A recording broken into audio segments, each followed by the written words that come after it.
The state has recruited 2 San Diego hotels to give temporary housing to asylum seekers. News 8's David Gottfredson reports local nonprofits run the operations where thousands of migrant families get care before being taken to sponsor families all across the country.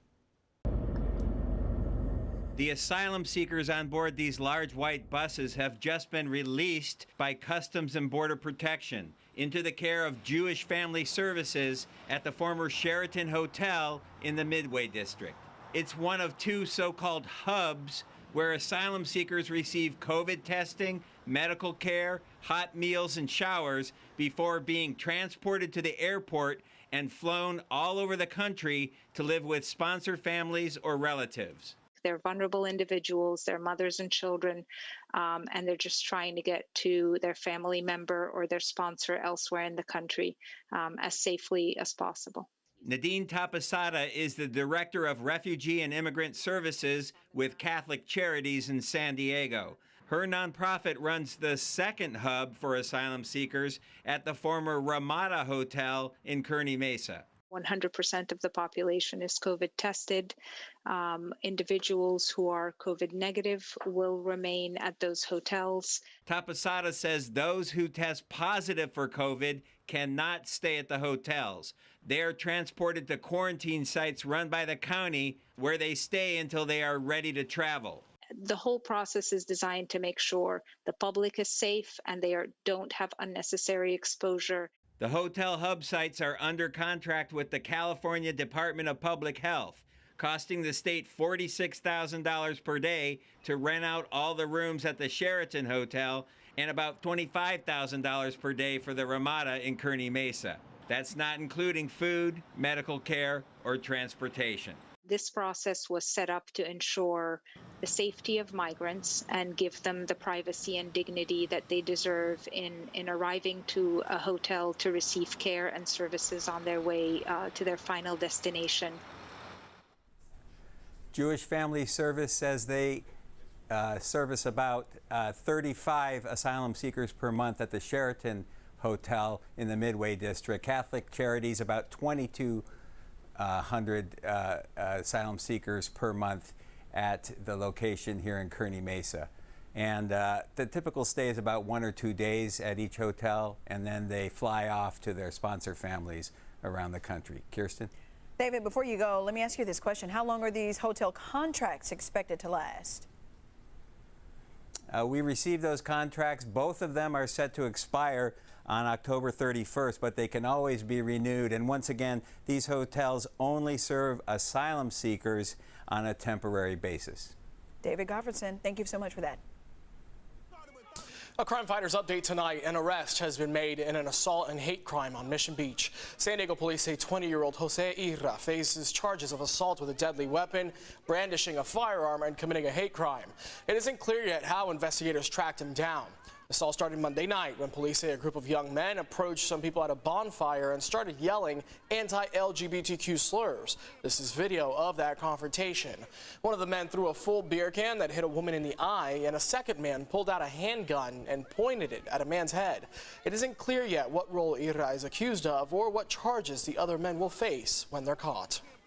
The San Diego police SWAT team is still negotiating with a man holed up in his Choias View home who's refusing to give up.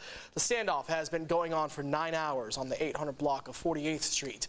Officers got there just after 9 this morning, answering a report of a man they say threatened his family with a machete. Investigators say the family is not hurt. News 8 is following the situation, and we'll have any updates as soon as we get them.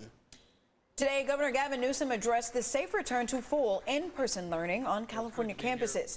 This comes ahead of the upcoming school year. The governor visited an elementary school in San Bernardino County. He says he remains firmly behind the state mask mandate for students and teachers for in-person instruction, despite multiple legal challenges, including one planned by the Orange County Board of Education. We want to keep our kids safe. We want them back in person for in-person instruction.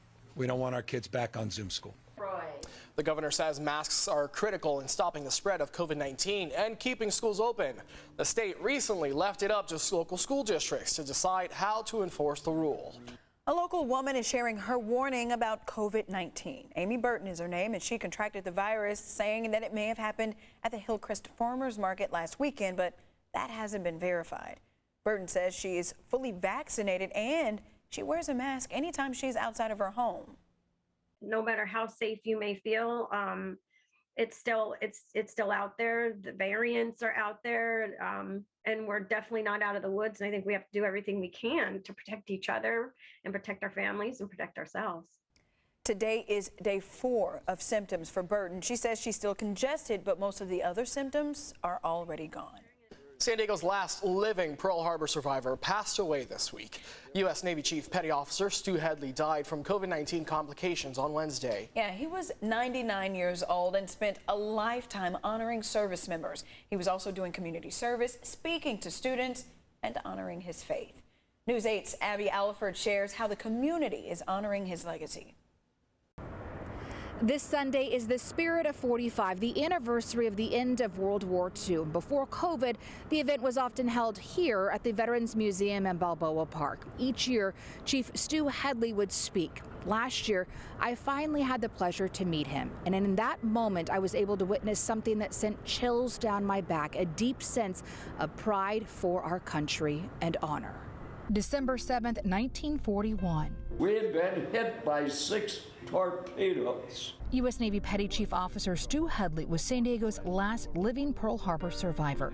He served on the USS West Virginia when it was torpedoed and fought in more than a dozen battles during World War II. And the fire was as high as this building. On Wednesday, Headley died from complications from COVID-19 at the age of 99, just 2 months shy of his centennial birthday. Despite being encouraged to get vaccinated, Stu declined. This man is, a true American hero. I mean, he survived Pearl Harbor. He survived Battle of the Midway. I mean, he's given back to his community in so many different ways. It was not the right way to go out. Headley was one of the first veterans on Honor Flight San Diego in 2011, a nonprofit that sends World War II and Korean War veterans to Washington, D.C. to pay tribute to their memorials. After the trip, he became an Honor Flight ambassador and encouraged other veterans to go on the flight. Sure that they said, if Stu can do it, so can I. Headley spent 20 years in the Navy, but his legacy was in community service. Because we disagreed on a lot of things, but what we did agree on was service, being of service to our country, to our community. U.S. Navy Master Chief Kathy Hansen met Headley 20 years ago while commanding over the USS Pearl Harbor. Shortly after, it was the 9/11 attack on America. For the last 2 decades, she traveled with Stu across the country. Stu's mission was to carry the message of Pearl Harbor and that America remembered and didn't forget. And now she's planning his memorial so no one ever forgets an American hero who, no matter how unsteady on his feet, could proudly stand for a salute. Freedom is not free. Freedom is gained at a price. Watching Stu Headley stand tall and salute during taps is a moment I'll never forget. Stu Headley's memorial will be held on August 25th on the USS Midway at 9 a.m. There'll be a private burial service at Miramar National Cemetery where he will be laid to rest next to his wife, Wanda, who he was married to for 64 years.